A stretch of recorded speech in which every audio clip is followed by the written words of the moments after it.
பிராமணரான ஒருத்தரை எப்படி நீங்கள் அறநிலைத்துறை அமைச்சராக நியமிக்க முடியும்? ஏன் நியமிச்சா என்ன பிரச்சனை? ஏன் அவெல்லாம் மனுஷன் கிடையாதா? அது அங்கிட்டு ஒரு காமெடி பீஸ் அமீர் 13.1% இருக்கும் இஸ்லாமியர்களுக்கு வெறும் ஒரே ஒரு அமைச்சர் தானா? இது எங்களால் ஏற்றுக்கொள்ள முடியாது. ஏற்றுக்காத. அனைத்து மகளிருக்கும் 1000 ரூபா உரிமை தொகை தரேன்னு சொல்லி தான் நம்ம ஆட்சிக்கு வந்தோம். கொடுத்தோமா? வந்ததுக்கப்புறம் 1000 கண்டிஷன் போட்டோம். அதே மாதிரி தான் இதுவும். நம்ம ஆட்சிக்கு அந்த உடனே நீட்டை சரட்டுன்னு கேன்சல் பண்ணிடுவோம் அப்படின்னு சொல்லிட்டு தான் நம்ம வந்தோம். பண்ணுமா? இல்லை. அதே தான் இதுவும். கோடைக்கால சிறப்பு ஊக்கத்தொகையெல்லாம் வேறு இருந்துச்சு. அதெல்லாம் கேள்விப்பட்டது இல்லை. கோடைக்கால சிறப்பு ஊக்கத்தொகையா அப்படின்ட்டு இருந்துச்சு. புதுசாக இருந்துச்சு. அதெல்லாம் நம்ம 10 வருஷம் 15 வருஷமாக செய்ய முடியாத அவன் வந்து 15 நாளில் செய்யணும் அப்படின்னா என்ன நியாயம் இது?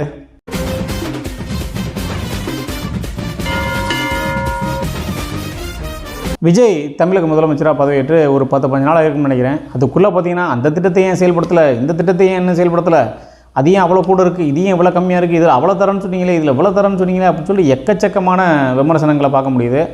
அதுவும் நம்ம உதயநாதா மிகப்பெரிய காமெடி. 200 யூனிட் மின்சாரம் ஃப்ரீயாக தரேன்னு சொன்னீங்களே, இப்போ 500 யூனிட்டுக்கு மேலே போனால் இல்லைன்றீங்களே, மகளிருக்கு 2500 ரூபா தரேன்னு சொன்னீங்களே, இப்போ நாங்கள் கொடுத்த 1000 ரூபாய் வந்து ஒழுங்காக முறையான டைமில் தர மாட்டேங்கிறீங்களே, பயிர்க்கணும் 5 லட்ச ரூபா தள்ளுபடி பண்ணுறேன்னு சொன்னீங்களே, இப்போ 50,000 மட்டும் தானே பண்ணியிருக்கீங்க. இதெல்லாம் எங்களுக்கு பெருத்த ஏமாற்றமாக இருக்குது. ஏமாற்றத்துக்கு தான் நாங்கள் பழகிக்கணுமா? இதெல்லாம் நியாயமா அப்படின்னு கேட்டிருக்காப்புல. நியாயத்தை பற்றிலாம் நம்ம பேசலாமா? அனைத்து மகளிருக்கும் 1000 ரூபா உரிமை தொகை தரேன்னு சொல்லி தான் நம்ம ஆட்சிக்கு வந்தோம். கொடுத்தோமா? வந்ததுக்கப்புறம் 1000 கண்டிஷன் போட்டோம். அதே மாதிரி தான் இதுவும். எடப்பாடி இருந்தப்போ பொங்கலுக்கு தீபாவளிக்கு 5000 கொடுங்க, 10,000 கொடுங்க அப்படின்னு சொல்லி நம்ம போராட்டம் பண்ணிட்டு இருந்தோம். நம்ம வந்தப்புறம் கொடுத்தோமா? இல்லை. அதே மாதிரி தான் இதுவும். நம்ம ஆட்சிக்கு அந்த உடனே நீட்டை சரட்டுன்னு கேன்சல் பண்ணிடுவோம் அப்படின்னு சொல்லிட்டு தான் நம்ம வந்தோம். பண்ணுமா? இல்லை. அதே தான் இதுவும். ஏடிஎம்கே ஆட்சியில் இருந்தப்போ மதுக்கடையில் மூடணும்னு சொல்லிட்டு அவன் வேணால் தூண்டி விட்டு பாட்டு பாடலாம் சொன்னான். நம்ம வந்து மூடணுமா? இல்லை. அதே மாதிரி தான் இதுவும். நம்ம 10 வருஷம் 15 வருஷமாக செய்ய முடியாத அவன் வந்து 15 நாளில் செய்யணும் அப்படின்னா என்ன நியாயம் இது? உங்களுக்கு மட்டும் இல்லை, விஜய்க்கு ஓட்டு போட்ட யாருக்குமே வந்து இந்த திட்டம் ஏன் எப்படி இருக்குது, அந்த திட்டம் ஏன் எப்படி இருக்குது, இது ஏன் கம்மியாக இருக்குது, இது ஏன் கூட இருக்குது அப்படின்னு கேட்குற ரைட்ஸே இல்லைன்னு நான் சொல்லுவேன். ஏன்னா யாருமே விஜயோடைய வாக்குறுதிகளை பார்த்தா ஒருத்தர் தேர்தல் அறிக்கையை பார்த்தா ஓட்டு போடல. பையன் சொன்னான், பொண்ணு சொன்னான், பேரன் அழுகுறான், பேத்தி சாப்பிடாமல் இருக்கா, இப்படிப்பட்ட காரணங்களுக்காக ஓட்டு போட்டது தான் ஜாஸ்தி. இப்போ தேர்தல் அறிக்கையை பார்த்தோ இல்லை திட்டங்களை பார்த்தோ ஓட்டு போட்டிருந்தால் நிறைய ஸ்டாலின் ஐயாவே திரும்ப வந்திருக்கான வாய்ப்பு இருக்குது. ஏன்னா தேர்தலுக்கு முன்னாடியே ஒரு 5000 ரவுண்டு அடிச்சு விட்டீங்க. அதில் கோடைக்கால சிறப்பு ஊக்கத்தொகையெல்லாம் வேறு இருந்துச்சு. அதெல்லாம் கேள்விப்பட்டது இல்லை. கோடைக்கால சிறப்பு ஊக்கத்தொகையா அப்படின்ட்டு இருந்துச்சு. புதுசாக இருந்துச்சு அதெல்லாம். அப்புறம் வந்து ஆல்ரெடி மகளிர் உரிமை தொகை 1000 ரூபா கொடுத்துட்ருக்கீங்க, 2000 ரூபா தரேன்னு வாக்குறுதி வேறு கொடுத்தீங்க. ஸோ திட்டங்களை பார்த்தா மக்களுக்கு வந்து உங்கள் சைடு வர்றது தான் சேஃப். ஆனால் அவங்க திட்டங்களையும் பார்க்கவில்லை, வேறு எதையோ பார்த்துருக்காங்க. அதுவும் மக்கள் விஜய்க்கு தான் ஓட்டு போட்டிருக்காங்களே தவிர விஜயுடைய வாக்குறுதிக்கோ விஜயுடைய தேர்தல் அறிக்கைக்கோ கிடையாது. அதில் என்ன இருக்குன்னு கூட முக்காசி பேருக்கு தெரியாதுன்னா நீங்கள் தான் படித்து இப்போ எல்லாருக்கும் எக்ஸ்பிளைன் பண்ணிட்டு இருக்கீங்க. இது இந்த பக்கம்னா அடுத்து அந்த பக்கம். பிராமணரான ஒருத்தரை எப்படி நீங்கள் அறநிலைத்துறை அமைச்சராக நியமிக்க முடியும்? ஏன் நியமிச்சா என்ன பிரச்சனை? ஏன் அவெல்லாம் மனுஷன் கிடையாதா? ஏடா இந்த சமூகத்தை வந்து நியமிக்கக்கூடாதுன்னு சொல்கிறது கூட ஒரு வகையான திட்டம் தானடா. அவங்க ரொம்ப சீரியஸாக பதில் சொல்கிறாங்க. அவரை அமைச்சராக நியமிக்கும் வரை எங்களுக்கு அவர் அந்த சமூகத்தை சேர்ந்தவர் என்றே தெரியாது. ஏண்டாடே ஸ்ரீரங்கத்தில் நிற்க வச்சு ஜெயிக்க வச்சு அவனை கொண்டு வரீங்க. இதில் வந்து அவர் எந்த சமூகத்தை சேர்ந்தவர் என்றே எங்களுக்கு தெரியாதுன்னா ஹியூமன்ஸாக நீங்களாம். அடுத்து அங்கிட்டு ஒரு காமெடி பீஸ் அமீர் 13.1% இருக்கும் இஸ்லாமியர்களுக்கு வெறும் ஒரே ஒரு அமைச்சர் தானா? இது எங்களால் ஏற்றுக்கொள்ள முடியாது. ஏற்றுக்காத. யார் ஒன்று ஏற்றுக்க சொன்னால்?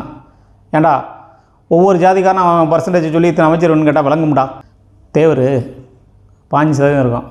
ஒரு 8 அமைச்சர் வேணும். வன்னியர் 20% இருக்கான். ஒரு 10 அமைச்சர் கொடுத்துருங்க. இதெல்லாம் ஒரு பக்கம் இருந்தாலும் இவன் ஆர்வ கலரில் ஆய்வு பண்ணுறேன் அப்படின்னு சொல்லிட்டு நிறைய இடத்துக்கு போயிட்டு ரீல்ஸ் எடுத்து போட்டுருக்காங்க. இந்த ஐயா படத்தில் வந்து வடிவேலு தியேட்டர் வச்சுப்பாப்புல மதன் பாபா ஆய்வு பண்ண வருவாப்புல.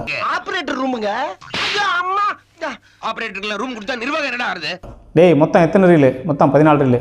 ஒரு ரீலுக்கு எத்தனை அடி? 1000 அடி. கரெக்டாக இருக்குமா? கரெக்டாக இருக்கும். இனி பார்க்கலாமா அப்படின்னு சொல்லிட்டு ஃபுல் ரீலையும் உருவி போட்டு பரப்பி ஒரு கலவரத்தை உண்டு பண்ணிட்டுருவாப்புல. கரெக்டாக இருக்குமா? அமைச்சர் போயிட்டு இந்த முறுக்கு இந்த தேதியெல்லாம் சுட்டாங்க அப்படின்றதுக்கு என்ன கேரண்டி, என்ன ப்ரூஃப் வச்சுருக்க அப்படின்றாப்புல.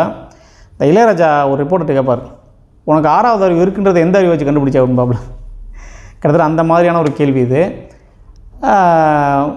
இந்த முறுக்கை இந்த தேதியில் தான் சுட்டாங்க அப்படின்றதுக்கு என்ன ஆதாரம் அப்படின்னு கேட்குறது கரெக்டான கேள்வி. அதில் தப்பு கிடையாது. இவ்வளோ அழகாக இங்கிலீஷ் பேச தெரிஞ்ச உனக்கு அதை யார்கிட்ட பேசுகிறது தெரியலையேப்பா அப்படிமாங்கல்ல, அந்த மாதிரி இவ்வளோ அழகாக கேள்வி கேட்க தெரிஞ்சவனுக்கு அதை எங்கே கேட்குறதுன்னு தெரியலையே. முறுக்கு சுடுற இடத்துல போய் கேட்டாலும் பரவாயில்ல, முறுக்கு விற்கிறவன்ட்ட போய் கேட்டு என்ன பிரயோஜனம்? அமைச்சர்களும் எம்எல்ஏக்களும் இந்த ரீல்ஸ் போடுறதை கம்மி பண்ணாலும் முக்கால்வாசி பிரச்சனை தீரும்னு நினைக்கிறேன். அது மட்டும் இல்லாமல் ஏதாவது அசம்பாவிதங்கள் நடக்கும்போது கண்ணை மூடிட்டு முட்டு கொடுக்காம, எது எல்லா கட்சிக்காரங்களும் பண்ணுறது, ஏதாவது நடந்துச்சுன்னா நம்ம கட்சிக்காரனுக்கு தான் முட்டு கொடுக்கணும் அப்படின்னு சொல்லிட்டு கண்ணை மட்டும் உண்மையை மறந்து முட்டு கொடுக்காம உண்மையை பேசணும். அப்படி இல்லைனா முக்கால்வாசி சமயத்தில் பேசாமல் இருந்துட்டாலே வந்து அந்த பிரச்சனை வந்து தீந்துடும். இந்த 10-15 நாள் அப்படின்றது ரொம்ப கம்மியான டைம். அதுக்குள்ளே அண்ணாவை போட்டு இந்த அடி அடிக்கிறது வந்து நியாயம் இல்லை அப்படின்றது என்னுடைய கருத்து. உதயனா வந்து அவர் கற்றுக்கிட்ட மொத்த விட்டையும் இந்த 10-15 நாளைக்குள்ளே இறக்கணும்னு பார்க்குறாரு. கொஞ்சம் பொறுமையாக இருங்க.